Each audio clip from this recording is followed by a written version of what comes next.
Well, welcome to the Redefining High Performance podcast. I'm sitting here today in my friend Chad Hymas' office. Excited to spend a few minutes talking to you, Chad. Thank you for having me. Well, thank you for coming out. Yeah. It's good to have you. So Chad and I have known each other for quite a while. I'm guessing it's coming up on 20 years, probably. At least 2 decades. And one of the most inspirational people, but Chad, interestingly, there's a friend who I'm coaching right now that reached out and said, will you please have Chad Hymas on the podcast? That's the next one I want to hear. Oh, really? And I was like, yeah, we need to do this. We need to sit down and have this conversation. So for those who don't know Chad, I want to give a little bit of an introduction, have you share, some of your story, and we'll dive in, probably go lots of different directions. But fair enough. Chad today is a Hall of Fame speaker, speaks all over the world, one of the busiest and most booked speakers out there. But Chad, for you, that's not where any of this started.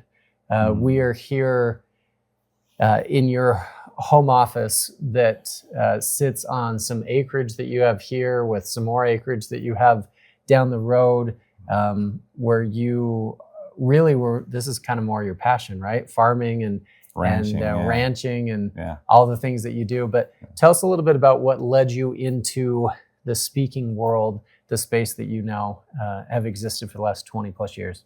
Fair enough. We do that. Can we just start off by excusing the fat arm? Yeah. So we have to excuse the fat arm. I got a fat arm.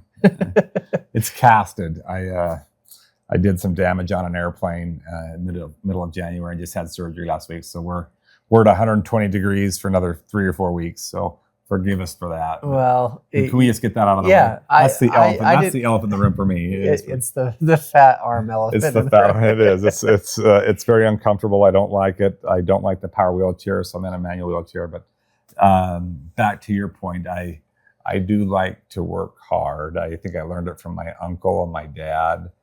My uncle was a rancher and a farmer, and I got to go out there as a middle school student.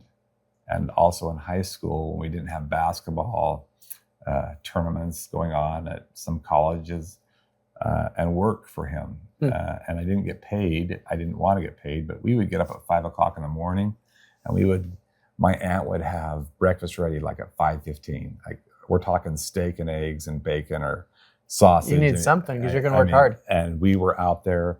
We would come home for lunch every day. So we wouldn't pack.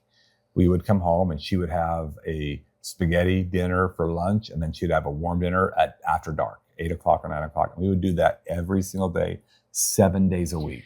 So I saw a quote yesterday that came from the CEO of something, I can't remember, but he said, hard work is something you learn at a young age, and it's almost impossible to learn later in life.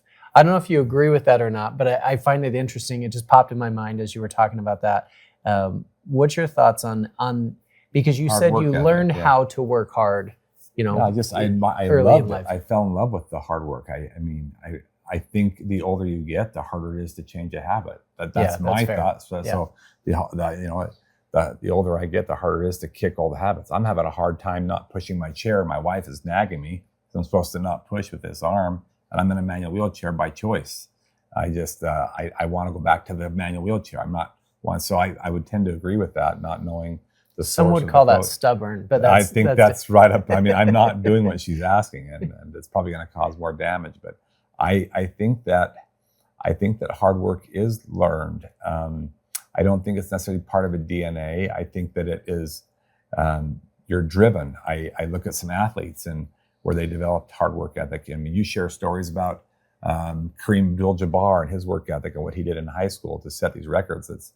Those records aren't recognized, and the benchmark that he set that very few people know about. Kobe Bryant decided that if he would work 4 times more than any other athlete, it would be very difficult for anybody else to catch up to him because of his work ethic. 2 hours on, 2 hours off, 2 hours on, 2 hours off, 24 hours a day. And no one could catch up to his work ethic. And that's why he was so tough. And so whether or not you like Kobe, you got to love the work ethic. And he started that at a very young age, just out of high school. And so I think I learned that from my dad and my uncle. And I knew that, that was what I wanted to do. I just didn't have the funds to do it. So I started a construction company and we bought our first piece of ground right here. This is a 120 acre piece that we're on now. This office sits outside our house about 100 yards.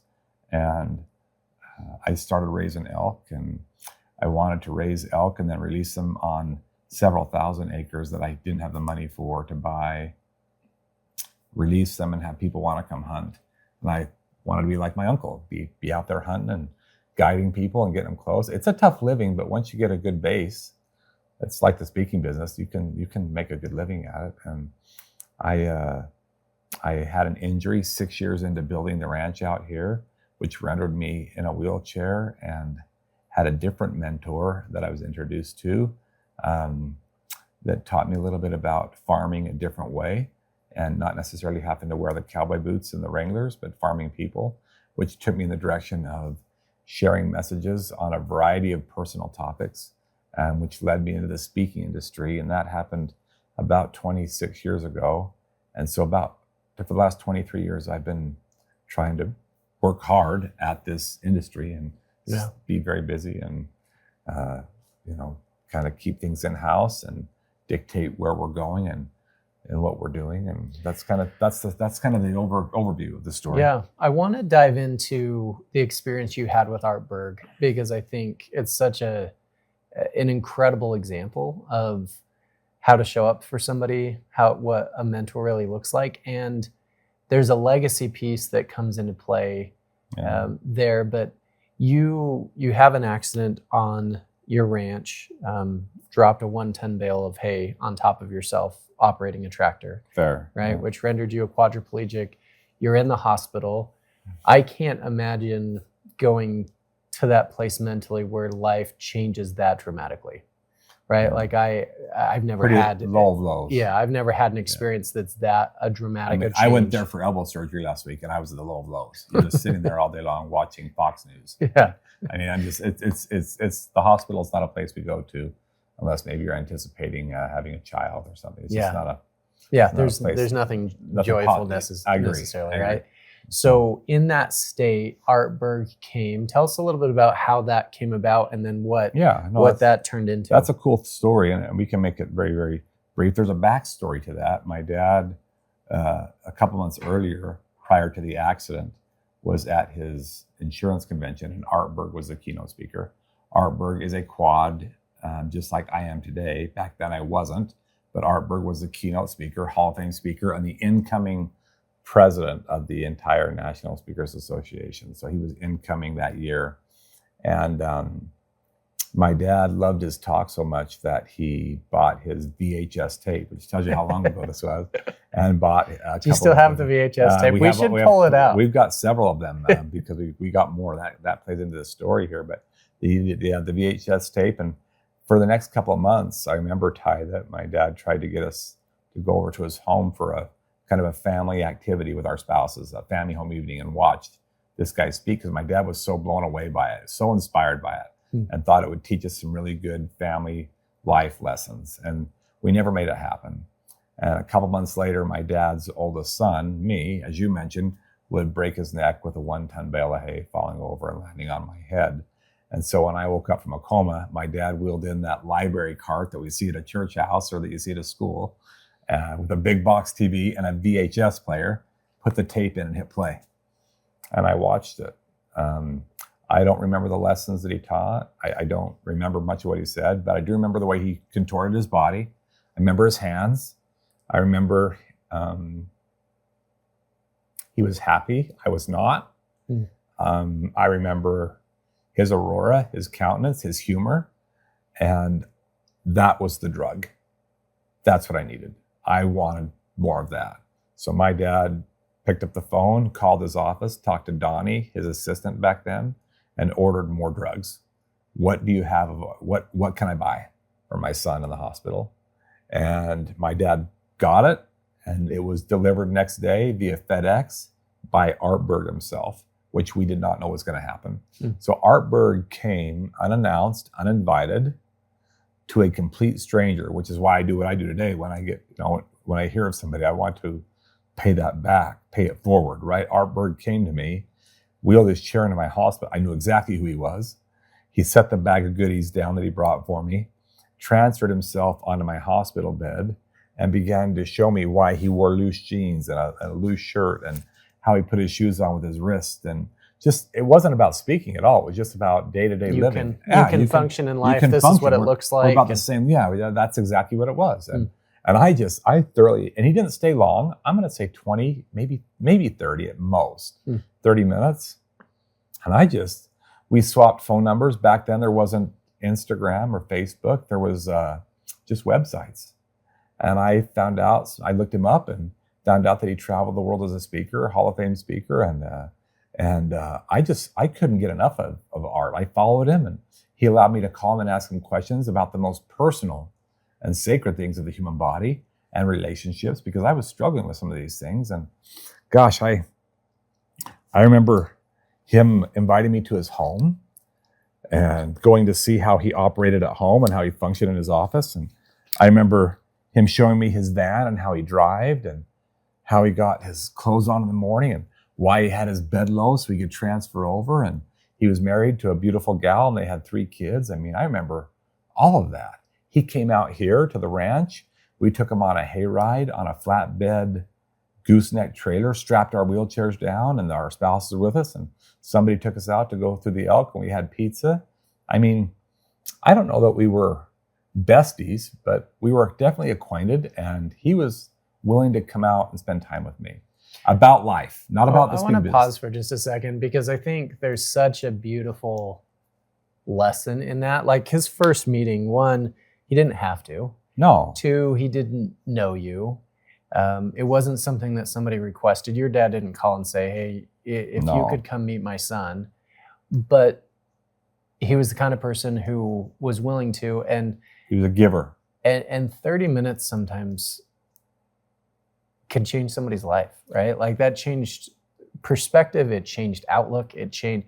I mean, for somebody who had just virtually everything stripped away, to have somebody bring hope in that regard. Well, think about it like this, Ty. Art Berg's honorarium to go speak was in the $17,500 to $25,000 range back then, which is a long time ago. A long time. That's the highest of highs. That's pretty good money back in that time frame. He's one of the higher paid speakers. I never paid Art a dime. I mean, you put that into perspective. He was willing to come to, and that's to speak and impact several thousand people in an audience. I mean, he's speaking at a big audience, 3M, General Motors. I mean, Fortune 5s is who Art was speaking to, and anybody else. But I didn't pay him a dime, and he came up there on his own time, and I didn't know he was coming. I think that says a lot about Art Berg's character. I think that says a lot about his belief system, his faith, his desire to serve and give to other people. I didn't pay him one thing, and he didn't know who I was from Adam. All he knew is that I was somebody's son who called into his office that ordered things to be mailed that could have been shipped out, and he decided to bring it himself. So I don't know if there's a backstory to Art where somebody I don't know that back, but something is within that man that gave him the wisdom and knowledge to know that there is value in serving one person. You and I, as speakers, have had this conversation a lot, but I think we both agree with this sentiment, and it just keeps coming to my mind as we're talking about this, that who you are off stage matters much more than who you are on stage. Yeah. And I love that that's how he showed up in life. Yeah. And I think that because of that, the impact you can have on stage, and if you're listening, regardless of what your stage is, right? It's just how you show up. It's living your values. It's serving other people. Those things matter. And I think we wouldn't be sitting here today had he not shown up in that way. I don't disagree a bit. I totally agree. Art and I became acquaintances. I would like to say that we were friends, friendly enough that he invited me to go to a speaking event in Hawaii. He paid for the trip. But it was different than just going to watch him speak. It was the Pro Bowl. And Art, that year, the Baltimore Ravens, it was Ray Lewis's first year, and Ray Lewis was playing in the Pro Bowl, and Art was a consultant for the Baltimore Ravens. He knew the coach, who was a Latter-day Saint, same faith as Art, a Latter-day Saint. And So Art was a regular consultant for the Baltimore Ravens and spoke to them regularly and became friends with Ray Lewis. I've got photographs of us there, and he just gave the team like a 15-minute kind of a talk, and it was really kind of cool to watch, and I was there to see that. But that same week during the Pro Bowl was also the Western Speakers Conference. I say West, it was the Mountain West, or not Mountain West, it was the Western National Speakers Association Conference, kind of their mid-year deal right in the middle of the year, and it was in Hawaii. And so Art was the incoming president, and he was going to be doing some stage stuff there. And so I got to be part of that. And that's where I was introduced to the speaking world. And so kind of inadvertently, we haven't had an event for NSA in Hawaii in 15 plus years. We got to bring that back. Yeah, that's probably fair. That's probably fair. So you probably didn't really know that world existed. I mean, if you don't spend time there, you're like, no, it's a weird, it's a weird profession. It's a different profession. It's a weird profession, but I watched him and spent time with him there, and came back from that event just grateful to spend time with Art. I still wasn't interested. He wasn't saying, "Hey, Chad, you should do this." Absolutely not. My goal was to still figure out a way. I'm still trying to find a way to be married. I'm still trying to find a way to be a dad to 2 little boys that were 3 and 1. And I'm still trying to figure out, do I sell the ranch? Do I not sell the ranch? Can I ranch? Do I need to pay for help? What's the next step for me? Yeah. And the day after, we got back on the 16th of February, 2002. And on the 18th of February, that morning is when we got the call. It was pretty early. It was from Donnie, his assistant, telling us that Art had passed away just 2 days after we got back due to an allergic reaction to medication that he was taking. Paralyzed his lungs, Ty. So I right now I can say that almost with a straight face without tearing up, but to me, that's as much of a loss as breaking your neck. I have not lost a brother. I've not lost a family member. I've not lost one of my parents. I lost some grandparents, but I have never had somebody that I was, I lost my uncle a year later who I was close to, who taught me how to ranch. That was hard, but Art was tough. That was tough because he was indeed a drug that I was addicted to, somebody that I loved to watch and be around. He was, for every intent and purpose, he was just somebody that I really needed in my life. Kind of like Jeff Holland. I just loved Jeff Holland and mourned when we lost Jeff Holland, and Russell Nelson. I mourned when I lost him because I learned so much from them, and it was hard to see them go. Art Berg was the same way. He was a disciple for me. And I'm not necessarily talking spirituality. I think the disciple is somebody that goes out and serves other people. That's all discipleship is. Well, to have somebody who is that impactful is, giving, generous, and just through example is giving you a way forward, right? Yeah. In a time that you needed a way forward, giving you hope that this is possible, that I can figure this out, that, once he passed, what do you do with that? I went outside here, right outside the door. Of course, this is the office now, but I went outside my house door, and I just started wheeling up and down the driveway. And I don't know why it hit me, but it did. I wonder if there's some shoes that are now empty in the world that need to be filled. And once I had that conviction and knew nothing about the speaking world, I literally, no pun intended, I jumped in with both feet. I mean, I got after it. I started to look things up on the internet. I started researching Art more deeply. I started researching Keith Harrell, who was Art's best friend, who we since lost, a basketball college icon. Dan Clark, these are all Art's friends that are speakers. And I just started looking at their websites, calling and talking to them. And I got involved. I got involved, and I learned it quick. And I just started speaking places for free, tried to learn how to story tell, relate that, watch conference talks, because they teach with parables, they teach by way of stories, and how can you tie a story in. And that's how I started. And that's where it triggered. That was the trigger effect right there. So 23 years later, your speaking career now has taken you all over the world. You haven't spoken in Antarctica, but pretty much everywhere else I've actually been there twice. You've been to Antarctica because twice? they're mining diamonds there. Yeah. So they have platforms. So, but I don't like it. It's cold. Yeah. But I stay warm. I do stay warm. I just don't like the transition from the airplane to the vehicle. I don't like that at all. It's never warm there. But no, I've only been there twice, but they mine diamonds in the ocean. It's unreal. So it's a company called De Beers. They're out of Canada. But that said, all 7 pieces of ground I can say that God put on this planet, my tires have taken me to, which is a big. So remember, my dream in the beginning was people would probably call a 20,000 acre piece of ground or a 6,000 acre piece of ground a pretty big piece of ground. Yeah. And I used to think that. And these tires have taken me all over the country and all over the world. That's a pretty big piece of ground.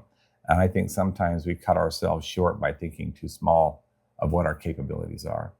And so I like to really try and keep an open mind. I try and help our office do that as well, as to what we can accomplish. And whether we reach 1,000 people or 10 people this year, I don't know that God really counts that or it matters, but we do need to reach as many as are willing to listen.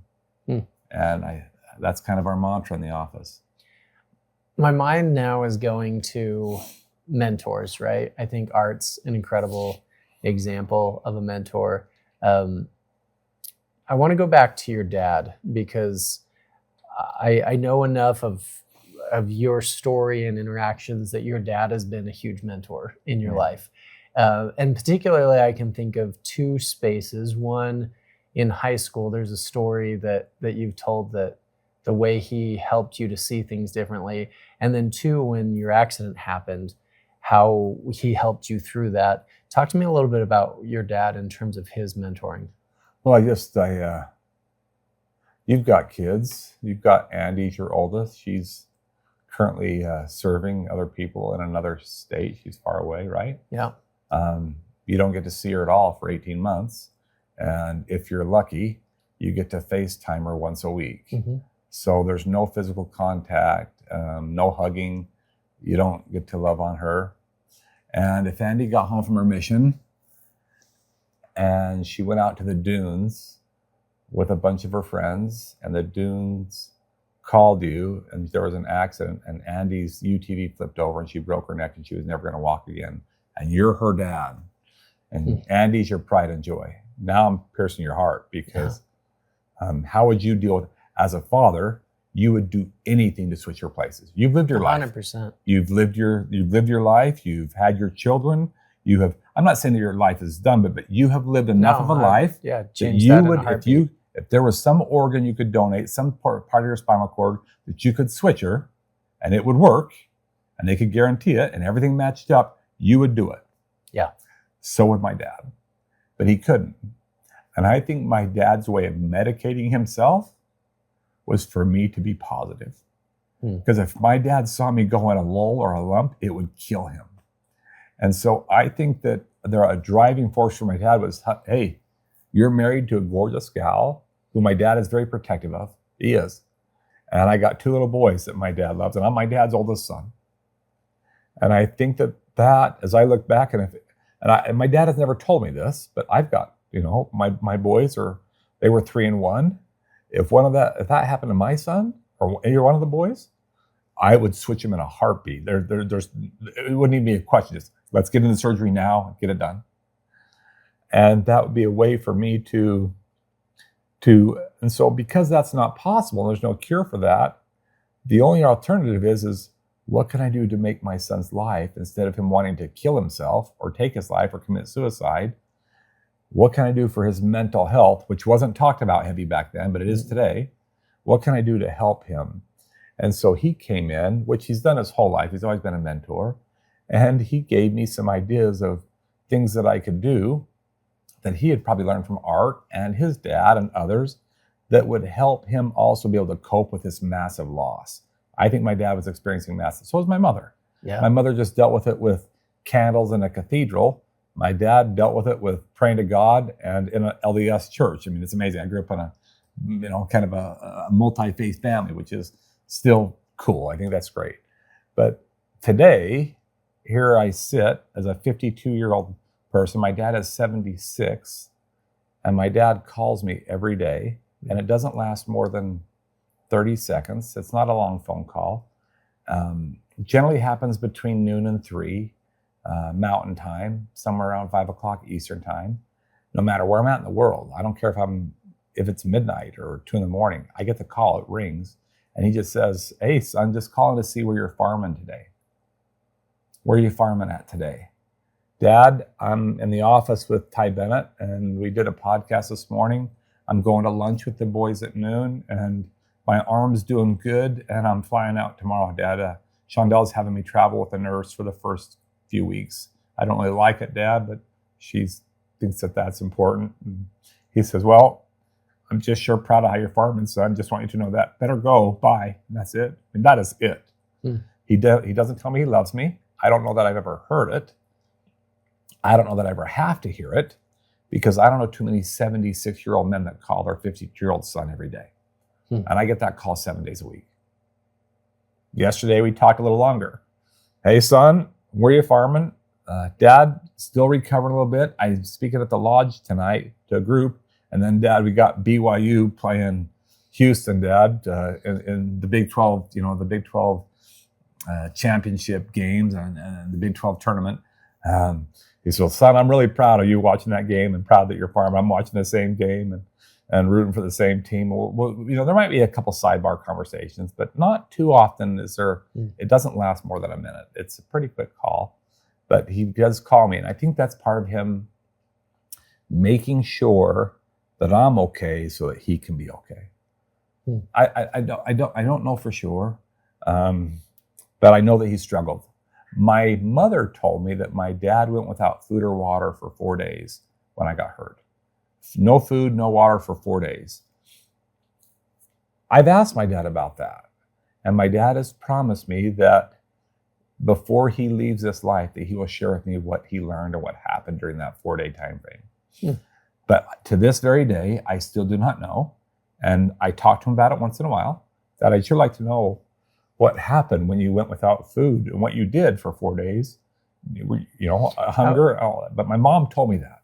How long were you out after your accident? Before in the hospital? Yeah. 4, 5, 6 months. 6 months with rehab. But did you... In a coma? Yeah. Were you Yeah, at least 30, 40 days. Okay. Yeah, I was asleep for a while. Yeah. They kept me. Yeah. I mean, back then. I don't think I've ever known Today that it's detail. different. Today it's they get people in surgery and they get them in rehab within about 2 weeks, if not sooner. I just don't think I ever back knew. then the technology was they keep you out for a while, and there's a scar here. They put titanium in my neck and they keep you out for a little bit.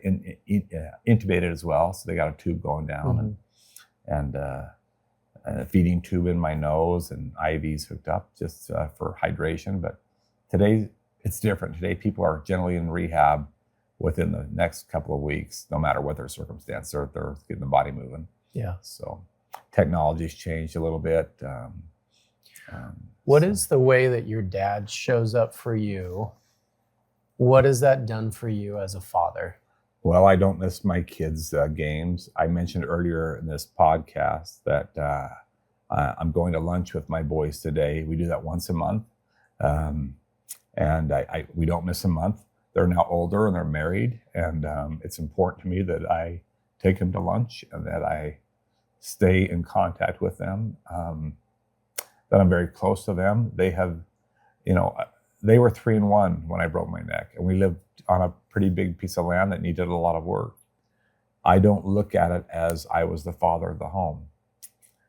Those boys took over as a 3 and a 1-year-old, recognized that their dad was disabled, and that mom was helping, and those boys jumped in to help. And we've got video of it. I mean, I show it during my presentations.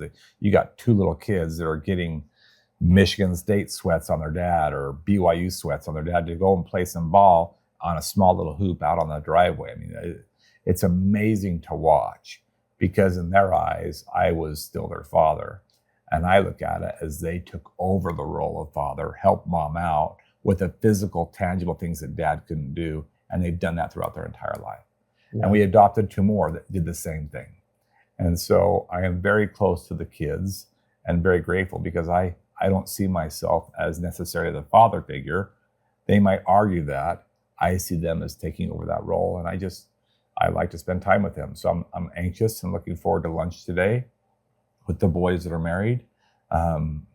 Gracie is going to the temple with Shondell today during lunch, and Caleb is home for spring break, and then we'll all have dinner. Me and the younger kids and Shondell will have dinner together while the other boys go home to their spouses and their children. So I want to be, I don't want to say the word father. I want to have that same relationship with my kids that my dad has had with me. I want to check in on her. I want to go to lunch with them once a month. And we've done that without fail. I didn't miss a game. While I did speak a lot and had a busy schedule, I made all their games. And you actually came out to a bunch of their games and watched them play with me. It's fun. It's enjoyable. Awesome. It was the highlight of my life up to this point. In a way, watching those kids play ball and not missing a game and being involved, and then tell me how much it meant to them for me to not miss and to be there, and how important it was that I was there and that I wasn't off, gallivanting in some convention hall or speaking to another group. My boys were most important to me. And my daughter, Gracie. And so I just think that was important. Shondell, I don't know how to quite, it's been a roller coaster ride for her and I, to be honest. I am grateful for Shondell. I'm still learning this lesson. I haven't mastered. I married the girl that I dated in high school. We just celebrated 30 years, and she's been something I didn't plan on. I mean, I think in the traditional marriage ceremony, they say for better or worse. I really don't think we take that serious, because I don't think we plan on the love of our life being our caregiver or wiping us or helping us get the cast. I just did not plan on Shondell being the one to bathe me. I don't know how to say it any better than that. And so while I'm grateful for Shondell and love her and would do anything for her, I don't know that I can bring myself, because of the pride that we talked about earlier, to say that I will like her help, because I don't like her help. But I don't mind being on the road and having a stranger help me, a nurse come in. I don't mind that. I'm not in love with them. I love them. I love those people. I love the people that throw me in an Uber. I love everybody that helps me. And there's a lot of people that help me, thousands upon thousands. But I'm not married to them. For some reason, Ty, I struggle having shut. Last night was a very rough night for me. It was rough because I can't use this arm. I'm down to one, which means I can't calf myself. I can't turn myself. I have to keep this at 120, and she's got it strapped. I mean, she's not letting me move this arm. So it was a night of very little sleep, and I was tossing and turning, and every time I turn, or every time my leg starts to bounce, she's got to be there. Whereas if I have two arms, I can at least get him in my underwear, my long johns, get myself upright, turn myself, and switch positions. But Chanel's got to help me with all that. Mm. And so I know she had a rough night last night, but she doesn't complain. She said she's glad to do it. I feel like I'm a little bit of a burden. I don't know anybody that wouldn't feel like that. That's my belief, but she does not ever say that word. That's a very bad word in our house. It's a swear word. And so I can't say that in the house, but I to say that I don't feel like that would be a lie. But I'm grateful that she has a greater vision, probably more in tune with her faith and her spirituality than I am. And I'm in it for the long haul. But I do struggle a little bit. So I think me traveling isn't so much a braggart about how busy I am as a speaker. It's probably more of me running away from that which I need to work on the most. You have a quote right here on your wall that says, just because someone carries it well doesn't mean it isn't heavy. Yeah. So I know you well. And I love that we're having this kind of conversation, because to me, this is meaningful. If you're listening to this, watching this, and this doesn't move you, I mean, come on. But here's the thing. I think there's a lot of people, Chad, who see you doing what you do and think, wow, you carry that so well, but it doesn't mean that it's not heavy. It doesn't mean that there's not real things happening internally for you, They see the mentally. surface. Yeah. It's the iceberg theory, right? Yeah. It's my elbow. Everything looked fine on the outside. The infection was underneath, right? And I think that's very, very fair. I'm not looking for pity or empathy, but I think we can put on Instagram and social media our best face forward, and things are well, and they might be well, but everybody in this world deals with something that's deep and dark. And I will just refer to a quote by Jeff Holland where he says this: there is something that is exalting about going through pain and suffering. And he says, I know that doesn't sound blissful and people don't like to hear that, but there is something about growth and learning and pain that is exalting. And if we can grab a hold of that, we'll learn the message of the pain. End quote. And Jeff talks about that in a YouTube video. You should look it up. Jeffrey Holland, look up exaltation and suffering, and it'll pop right up. It's a cool seminar. And I love listening to him talk about that. For those who are listening, and I think you're right? We all are dealing with our own things at different times, and there's times and seasons, and sometimes life feels really heavy. And sometimes that heaviness comes in just quick waves. Sometimes an hour can feel really heavy, or a day can feel really heavy. What advice would you give? What helps you through when that's the case? What are the things that allow you to manage for the last 26 years the highs and lows of this new experience for you? I call it rise and reflect. Okay. So in a moment that I'm having a dark, and it's been happening a lot, especially with this arm, I want to rise up and reflect on one thing that I can be grateful for in that moment. While I might not be grateful for the arm, I'm grateful that they didn't cut it off, because that was an option. And if I don't take care of it in that moment, and I tend to push myself, which I'm not supposed to do, I still could get this thing removed. And so I want to try and rise and reflect in that moment of loss, or that moment of dark thoughts, about something that I can be grateful for that will help me transform and pivot my mindset. If I don't do that, I will stay stuck in the thought of the loss. And that's called depression. That's called suicidal thoughts. That's called keep letting the adversary eat at my mindset and playing his games. But if I, in that moment where I'm thinking about, man, this is hard. I can't pick up the cell phone. I can't type very quick on my phone today. I can't Kath. I've got to ask Kyler to help me, Kath, in the bathroom. And I keep thinking about those things. I'm going down a hole it's not a victory for me. But if I can rise up in that moment and reflect, and I try and do this every morning. Some call it devotional, some call it going to the gym, some call it a cup of coffee. I don't care what they call it. But reflect while they're sitting there having their cup of coffee, or meditating, or reading, a good book or a good verse, or listening to a good podcast, and reflect on one thing that they can be grateful for, and try and focus on that throughout the day. That's why I always travel with pictures of my family. I always do, because as I'm traveling on a plane, and maybe it's 2:00 in the morning, or I'm tired, or maybe I'm waking up to Kath at night, and I'm hammered, and I see my phone and I have a picture of my family there. That's all I need. I'm grateful for them. I'm grateful that my boys don't look at me as, a burden, or a downtrodden, or, inferior. My boys look at me as their father. Now, I rebuke that by saying that they're the dads. They're the ones that have taken that role, but they still call me dad, and they want me to be a good grandpa to their children. And they say that their children are going to get to learn things from me that they're not going to get to learn from anybody else. I tend to think that's probably going to be a little true, even if it's just caring for those that are disabled and looking at them like they're special people. If that's all that they get from me, that's a victory.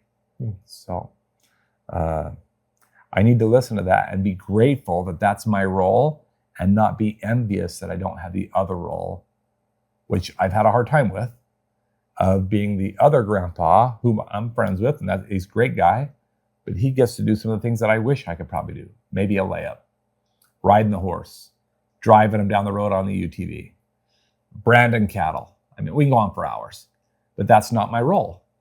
See, and some of us would never put branding cattle on the list. Oh, so, I would. You know. I'm just saying, it's what I did with my uncle, and I loved it. And I would love to brand cattle with my grandkids, but that's not my role.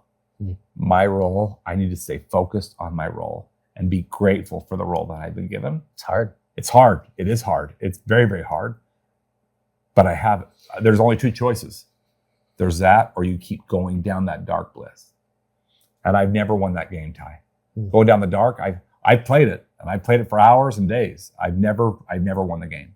I always end up being angrier, more hateful, more antsy with Shondell, pushing her way more, saying things to her that should never be said to her.